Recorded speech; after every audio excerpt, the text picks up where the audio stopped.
Good morning बच्चों, नवीन Rajasthan senior secondary school की online class में आपका स्वागत है। हम व्याकरण में शब्द शक्ति पढ़ रहे थे और उसमें हमने उसकी परिभाषा पढ़ ली है, उसके भेद पढ़ लिए हैं और अभिधा शब्द शक्ति पढ़ ली है। तो आज हम पढ़ेंगे लेक्चर नंबर 2, ठीक है। तो देखिए, लक्षणा शब्द शक्ति क्या पढ़ेंगे? लक्षणा शब्द शक्ति। उससे पहले हमने क्या पढ़ा था? शब्द शक्ति की परिभाषा के शब्द के अर्थ का बोध कराने वाली शक्ति को क्या कहेंगे? शब्द के अर्थ का बोध कराने वाली शक्ति को क्या कहेंगे? शब्द शक्ति कहते हैं। शब्द शक्ति के भेद किसने बताए हैं? आचार्य मम्मट ने। कितने बताए हैं? 3 बताए। कौन कौन से? अभिधा, लक्षणा और व्यंजना। और अभिधा क्या होता है? जहाँ पर साक्षात सांकेतिक या मुख्यार्थ का बोध कराने वाली शक्ति को क्या कहेंगे? अभिधा शब्द शक्ति कहते हैं। अब आज हम क्या पढ़ेंगे? लक्षणा, जहाँ पर मुख्यार्थ में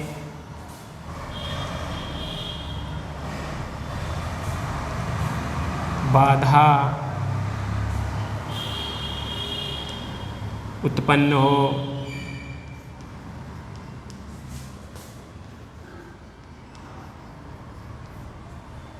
जहाँ पर मुख्यार्थ में बाधा उत्पन्न हो और रूढ़ि और लक्षणा, रूढ़ि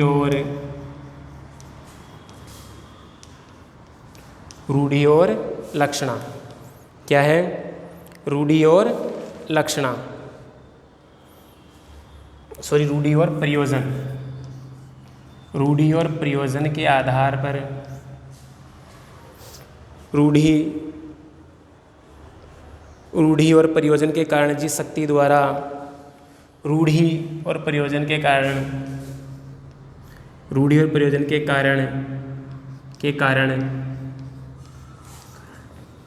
जिस शक्ति द्वारा मुख्यार्थ से संबंधित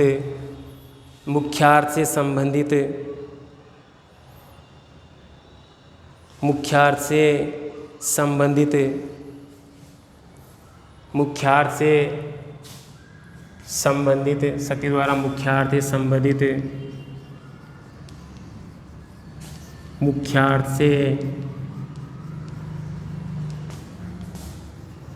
संबंधित अर्थ निकलता हो,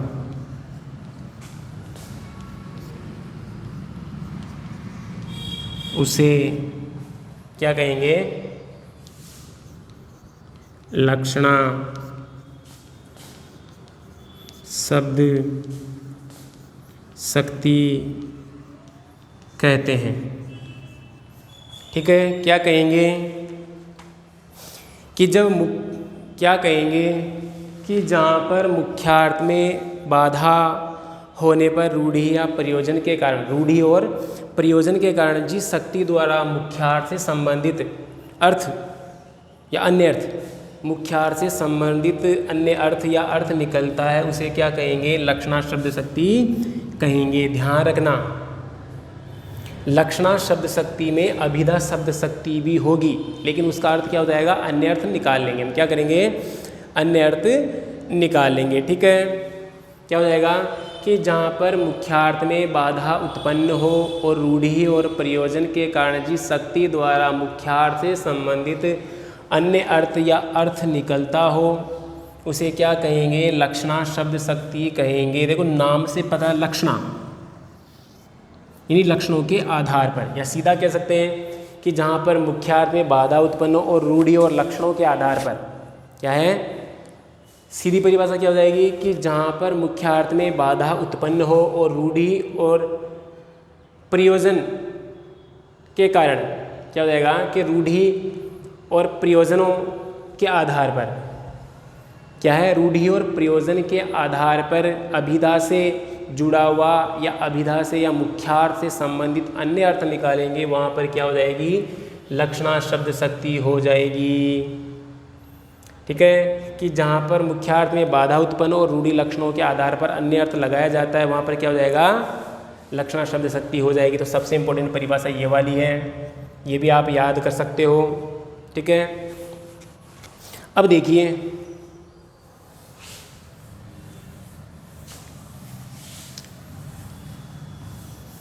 ठीक है, अब लक्षणा के दो भेद हैं। कितने भेद हैं? दो। कितने हैं? दो।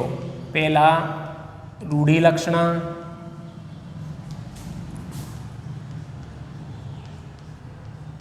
दूसरा है प्रयोजनवती लक्षणा।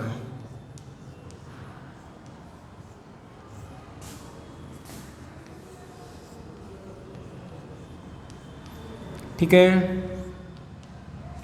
देखो रूढ़ि का मतलब है रूढ़ि, यानी हमारी मान्यताएं, रीति रिवाज, परंपरा। रूढ़ि का क्या हो गया? परंपरा।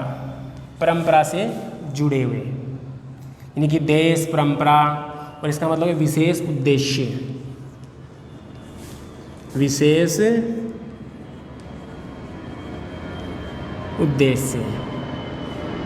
ठीक है, जैसे उदाहरण देखिए,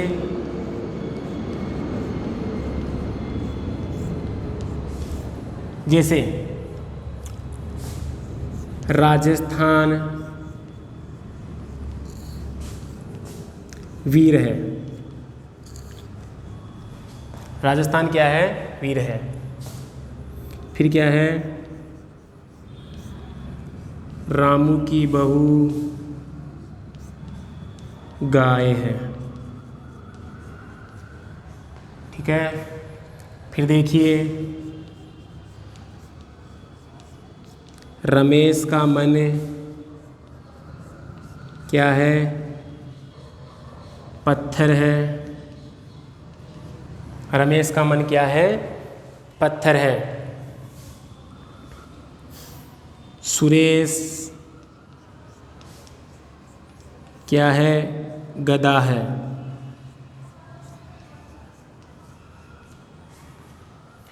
अब देखिए, ध्यान रखना, आपको एक बात ध्यान रखनी है कि जहाँ पर लोकोक्ति और मुहावरे, इन्हें देख लो, नोट, लोकोक्ति और मुहावरे, लोकोक्ति और मुहावरे क्या है? कि जहाँ पर भी लोकोक्ति और मुहावरे आते हैं, या जहाँ पर भी लोकोक्ति और मुहावरे आएंगे, वहाँ पर कौन सी शक्ति हो जाएगी? लक्षणा शब्द शक्ति हो जाएगी। अब देखिए आप, राजस्थान वीर है। अब देखो, आप सबने सुना है कि राजस्थान वीर है। अब राजस्थान थोड़ी वीर है, राजस्थान वीर नहीं है, बल्कि राजस्थान के जो लोग हैं वो कैसे हैं? वीर है। तो देखिए, मुख्य अर्थ तो है, मुख्य अर्थ में बाधा है, और अभिधा से जुड़ा हुआ अन्य अर्थ निकलेंगे। ये अभिधा है, लेकिन यहाँ पर इससे क्या निकलेंगे? अभिधा से जुड़ा हुआ अन्य अर्थ, यानी कि राजस्थान वीर है। यहाँ पर राजस्थान वीर न होकर कौन होगा? राजस्थान के निवासी क्या है? वीर है, या राजस्थान के लोग क्या है? वीर है। तो यहाँ पर क्या हो जाएगा?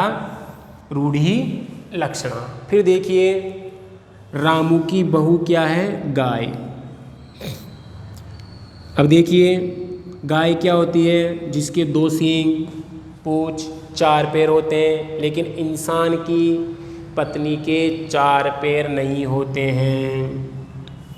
तो आपको पता है, अगर रामू की बहू होगी तो गाय नहीं होगी, और गाय होगी तो रामू की बहू नहीं होगी। तो हम देखिए क्या करेंगे, इसका मुख्यार्थ से जुड़ा हुआ, यानी कि अभिधा से जुड़ा हुआ अन्य अर्थ कैसे निकालेंगे? कि रामू की बहू गाय, गाय का मतलब है सरल स्वभाव वाली। क्या है? कि जो रामू की बहू है उसका स्वभाव कैसा है? सरल है, गाय की जैसा है। ठीक है, फिर देखिए, रमेश का मन पत्थर है। अब आप ये भी सोच सकते हैं कि किसी व्यक्ति का मन क्या होगा? पत्थर। अगर पत्थर होगा तो वो निर्जीव प्राणी होगा, निर्जीव वस्तु होगा, वो प्राणी नहीं होगा। तो देखिए यहाँ पर क्या हो जाएगा? रमेश का मन पत्थर है, यानी कि जो रमेश है वो कैसा है?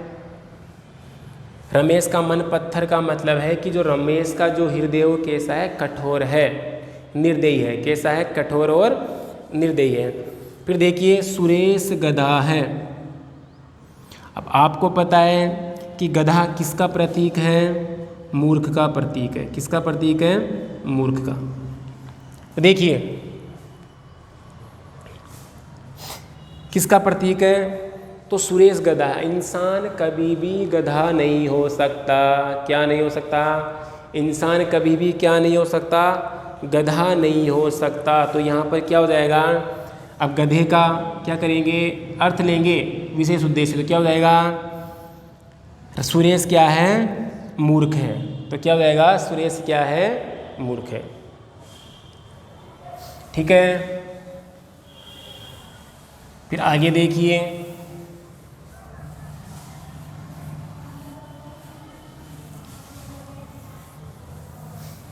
अब देखो, आओ सूरदास जी या आओ गांधी जी।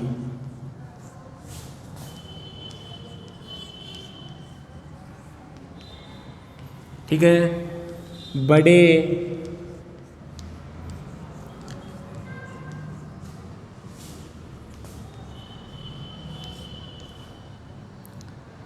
बड़े हरिश्चंद्र बनते हो।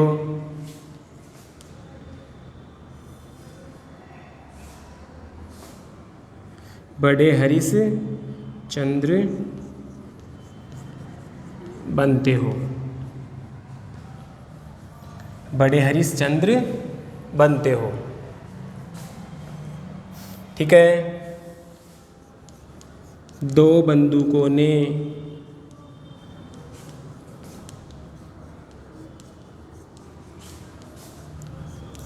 सारे गांव को लूट लिया। ठीक है, भारत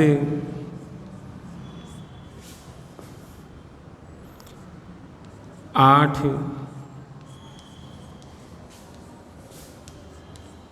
विकेट से जीत गया। बहुत इतना है। ठीक है ना। अब देखिए, आओ सूरदास जी। अब देखो सूरदास जी यानी सूरदास जी तो कब के ही मर चुके हैं, यानी कि सूरदास जी के लक्षणों वाला क्या है? सूरदास जी के जैसा। तो यहाँ पर क्या हो जाएगा? लक्षण। बड़े हरिश्चंद्र। अब देखो हरिश्चंद्र किसका प्रतीक है? सत्यवादी के बड़े हरिश्चंद्र बनते हो। मतलब हरिश्चंद्र तो कब के ही मर चुके हैं। तो कहने का मतलब है कि हरिश्चंद्र जैसे लक्षणों वाला। तो क्या हो जाएगा? बड़े हरिश्चंद्र। अब देखो, दो बंदूकों ने सारे गांव को लूट लिया। अब आप सब भी जानते हो कि दो बंदूकें कभी भी गांव को नहीं लूट सकती। तो इसका अर्थ क्या लगाएंगे? यानी कि दो बंदूकधारी लोगों ने, किसने? दो बंदूकधारी लोगों ने सारे गांव को क्या कर लिया? लूट लिया। अब देखिए, भारत 8 विकेट से जीतता है। या भारत 8 विकेट से जीत गया। अब देखिए, अगर भारत 8 विकेट से जीत गया तो हम वहाँ पर मैच क्यों नहीं खेल रहे? तो देखिए, यहाँ पर भारत का मतलब किससे लगाएंगे? यानी कि भारत की क्रिकेट टीम। कौन? भारत की क्रिकेट टीम क्या हो गया? 8 विकेट से क्या हो गई? जीत गई। यानी कि भारत ना जीत कर कौन जीता है? भारत की क्रिकेट टीम कितने विकेट से जीती है? 8 विकेट से जीती है। ठीक है,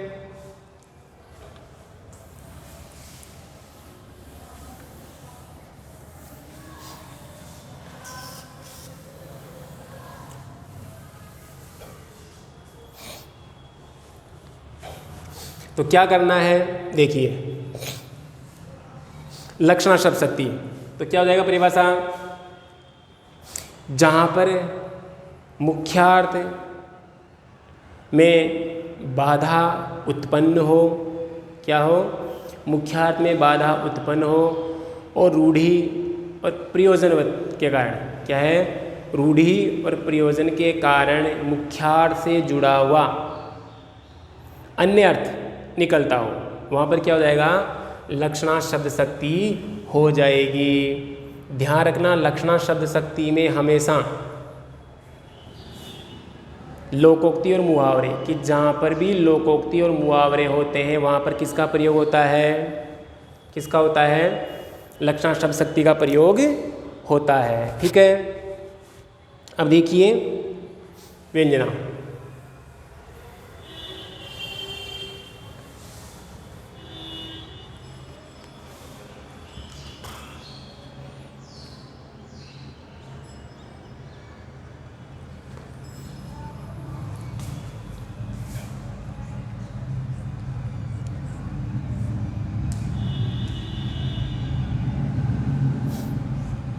जहाँ पर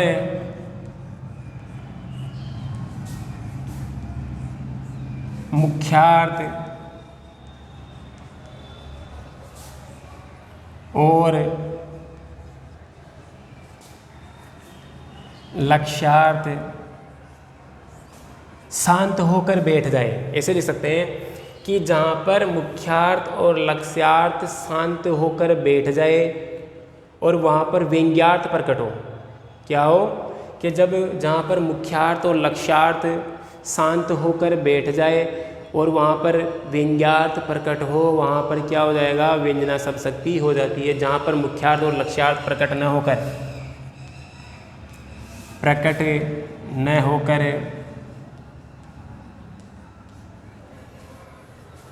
अन्य अर्थ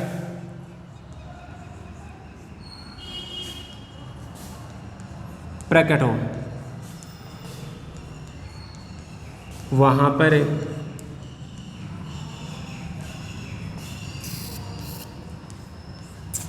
व्यंजना शब्द शक्ति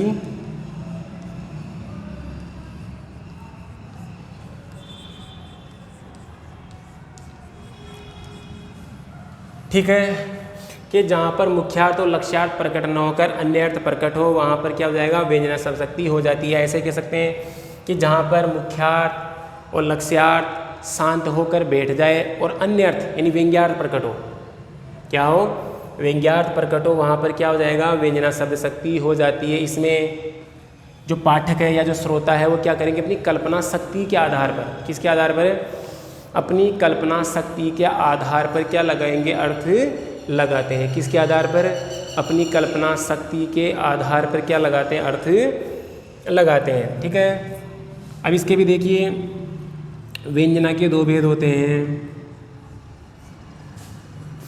व्यंजना के दो भेद।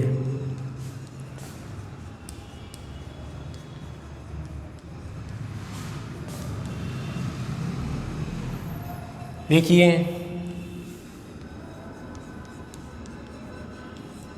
शाब्दी व्यंजना और आर्थी व्यंजना।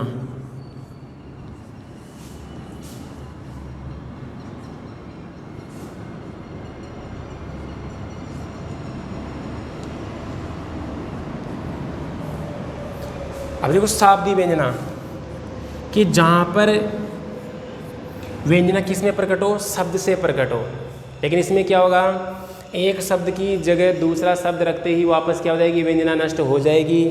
और आर्थी का मतलब है अर्थ के अनुसार व्यंजना प्रकट होगी। अगर इसमें एक शब्द की जगह दूसरा शब्द भी आप पर्याय रख देंगे तो भी अर्थ की सुंदरता वैसी की वैसी बनी रहेगी। जैसे मैंने पढ़ा था ना अलंकार वैसे।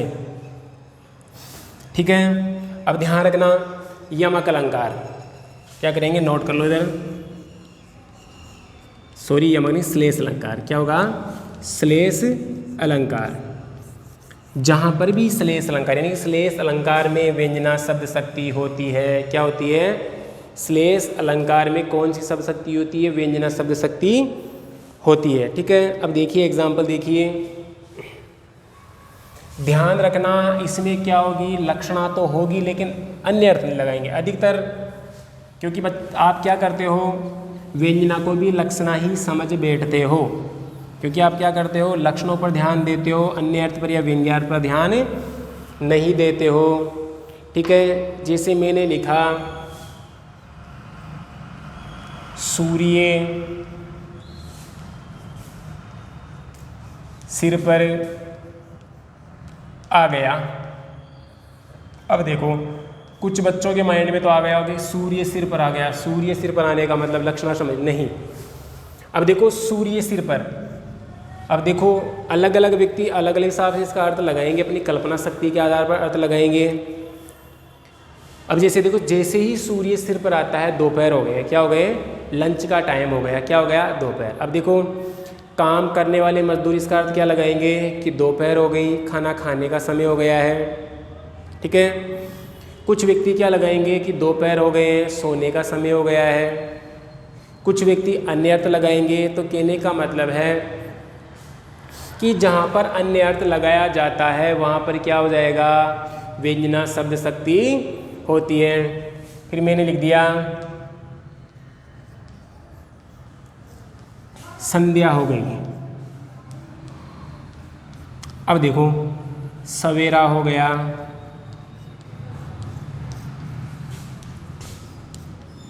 इसमें व्यंग्यार्थ है, व्यंग्य है। बोल रहे हो आप सीधा कि सर सवेरा का मतलब सीधा सीधा अर्थ हो गया, इसमें तो अभिधा होनी चाहिए, नहीं। देखो मैंने पहले ही बोला है, जैसे ही परिभाषा बोली है कि इसमें क्या करना पड़ता है, अपनी कल्पना शक्ति के आधार पर अर्थ निकाला जाता है। किसके आधार पर, अपनी कल्पना शक्ति के आधार पर अर्थ लगाया जाता है। देखो संध्या, संध्या का मतलब क्या होता है, शाम, क्या होता है, शाम। अब जैसे ही शाम होती है बहुत से व्यक्ति क्या करेंगे, पूजा पाठ करने का समय हो गया है, किसी का खाना बनाने का समय हो गया है, किसी की ऑफिस से छुट्टी हो गई है, किसी का मंदिर जाने का समय हो गया है, किसी का मान लो नाइट की ड्यूटी देने में शाम को जाने का समय हो गया है। तो क्या होगा कि पाठक या व्यक्ति अपनी कल्पना शक्ति के आधार पर अर्थ लगाते हैं, वहाँ पर क्या हो जाएगी, व्यंजना शब्द शक्ति हो जाएगी। अब देखो सवेरा, सवेरे का मतलब है सुबह। अब जैसे मान लो आप बच्चे हो, स्कूल आओगे, तो आप सवेरे का मतलब क्या लगाओगे, हमें स्कूल चलना है, ठीक है। मजदूर है, मजदूर क्या लगाएंगे, हमें काम पे जाना है, ऑफिस पर जाने वाला हमें काम पर जाना है। तो सभी व्यक्ति क्या करेंगे, अपनी कल्पना शक्ति के आधार पर अर्थ लगाते हैं, ठीक है। अब देखिए एक और समझा देता हूँ आपको एग्जाम्पल।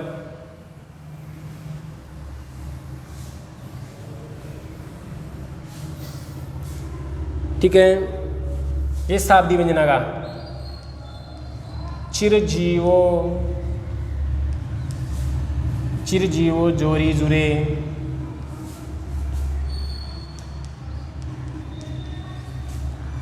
क्यों ने सने गंभीर।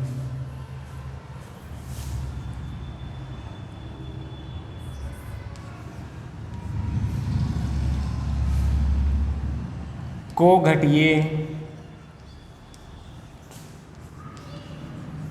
वृष भानुजा,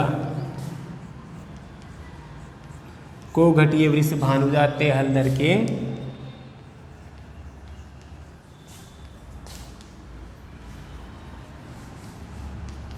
अब देखिए इसमें शाब्दी व्यंजना कैसे है, क्योंकि यहाँ पर देखिए वृष भानुजा और हलदर, यहाँ पर इनकी दो दो अर्थ निकलते हैं। मैंने बताया कि आपको जहाँ पर भी श्लेष अलंकार होता है वहाँ पर व्यंजना शब्द शक्ति होगी, तो ध्यान रखना।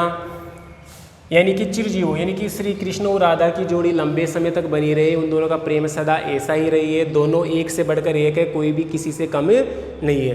वृष भानुजा, अब देखो वृष भानुजा के दो अर्थ निकलेंगे, वृषभ धन अनुजा। फिर देखिए वृष भानु धन चा। वृषभ का मतलब बैल होता है, अनुजा का मतलब होता है छोटी, तो वृषभ की यानी बैल की बहन क्या हो गई, गाय, ठीक है। फिर दूसरा क्या, वृष भानु की पुत्री कौन हो गई, राधा। फिर देखो हलधर, हलधर किसे कहते हैं, हल को धारण करने वाले बैल भी होते हैं, और हलधर का मतलब क्या हो गया, हलधर का मतलब बलराम भी होता है, यानी कि हल को धारण करने वाले, ठीक है। अब देखो सर यहाँ पर शाब्दी व्यंजना कैसे, क्योंकि यहाँ पर शब्द से शब्द में व्यंजना प्रकट हो रही है। अब जैसे क्या करेंगे, जैसे मैंने यहाँ पर लिख दिया वृषभानुजा, तो वृषभानुसुता लिख दिया मैंने, वृषभानुसुता। ठीक है। अब जैसे वृषभानुसुता मैंने लिख दिया तो यहाँ पर एक ही अर्थ निकलेगा, यानी एक तो निकल जाएगा कि वृषभानु की पुत्री कौन हो जाएगी, राधा हो जाएगी। ठीक है, तो इसलिए इसमें कौन सी हो जाएगी, शाब्दी व्यंजना। लेकिन अपने को इतना गहरा नहीं जाना है, जैसे ये आ जाए आपके एग्जाम में कि चिरजीवो जोरी जुरे क्यों न सने गंभीर, इसमें शब्द शक्ति बताते हुए परिभाषा दीजिए, तो आपको क्या लिखना है, सीधा सा लिखना है कि इसमें व्यंजना शब्द शक्ति है। अगर आपको पता हो कि इसमें शाब्दी व्यंजना है, शाब्दी व्यंजना किसे कहेंगे, जहाँ पर व्यंजना शब्द के द्वारा प्रकट होती है वहाँ पर शाब्दी व्यंजना, और जहाँ पर व्यंजना अर्थ के द्वारा प्रकट होती है वहाँ पर आर्थी व्यंजना। लेकिन आर्थी में क्या हो जाएगा, एक शब्द की जगह दूसरा शब्द रख देंगे या पर्याय रख देंगे तो उसकी सुंदरता वैसी की वैसी बनी रहेगी। और शाब्दी में क्या होता है, एक शब्द की जगह दूसरा शब्द रखेंगे तो उसकी सुंदरता क्या हो जाएगी, नष्ट हो जाएगी, व्यंजना समाप्त हो जाएगी। ठीक है, आशा करता हूँ कि जो भी चीज़ें आपको पढ़ाई गई है वो अच्छी तरीके से समझ में आ गई होगी। तो इस प्रकार अपना जो शब्द शक्ति का प्रकरण है, टॉपिक है, वो कंप्लीट होता है। ठीक है, अगर फिर भी कोई चीज़ समझ में नहीं आए तो जैसे आपका स्कूल ओपन होता है आप पूछ लेना। ठीक है, जो भी मैंने बताया उसको आप अच्छी तरीके से कॉपी में साफ साफ सुंदर सुंदर अक्षरों में उतार लेना। थैंक यू, धन्यवाद। आशा करता हूँ कि जो भी चीज़ें पढ़ाई गई आपके समझ में आ गई होगी।